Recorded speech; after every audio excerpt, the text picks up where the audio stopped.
মই গৰম দিনত কোল্ড কফি খাই বহুত ভাল পাওঁ সেইকাৰণে ভাবিলোঁ আপোনালোককো শ্বেয়াৰ কৰি দিওঁ মই ঘৰতে বনাই খাওঁ এয়া 10 रुपीसৰ দুটা নেসকেফে কফি লৈ ললো তাৰপিছতে এতিয়া দুইটাই দি দিলোঁ আৰু অলপমান পানী দিব তাৰপিছতে আপোনালোকে মিঠা যদি বেছি খাই ভাল পায় বেছিকৈ দিব মই ইমান বেছি খাই ভাল নাপাওঁ কাৰণে অলপ কমকৈ দিছোঁ আৰু লগতে দি দিছোঁ 4 ডোখৰ বৰফ তাৰপিছত এতিয়া মিক্সিত দি দিব আৰু 2 মিনিটমান আপোনালোকে মিক্সিত দিবই দেই এয়া হৈ গ'ল চাওক আৰু এতিয়া মই ৰেডি কৰিছোঁ গাখীৰ পৰিয়ে গৈছে দেখিছেনে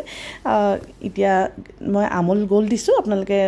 ইটো তাজা দুধটো দিব পাৰে মই খালি গোল্ডটো দিছোঁ আৰু দেই তাৰপিছত লগে লগে ইয়া চাফা কৰিয়ে গৈছোঁ তাৰপিছত এয়া 1 পেকেট মানে সৰুটো 1 পেকেট দি দিলোঁ আৰু বিশেষ একো দিবলৈ নাই এতিয়া আপোনালোকে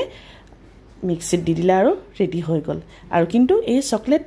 ক্ৰীমটো দেখিছে নহয় চকলেট সসটো হেতু লাগিবই মানে হেতু খাবলৈ বহুত সোৱাদ হয় পিছত জানেনে আৰু এতিয়া গ্লাছটো ধুনীয়াকৈ সজাই লৈছো যাতে দেখিবলৈ ধুনীয়া লাগে ইয়া চাওক এতিয়া কফিখিনি দি দিয়া লগে লগে গ্লাছটো দেখিবলৈ ইমানেই ধুনীয়া লাগিব নহয় মানে ধুনীয়া লগা লাগে খাবলৈও ভাল লাগে নহয় নে আৰু এয়া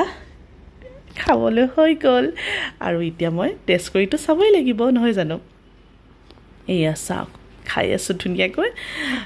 কিমান যে টেস্টি ইয়াম্মি নহয় কি কম মানে আপোনালোকক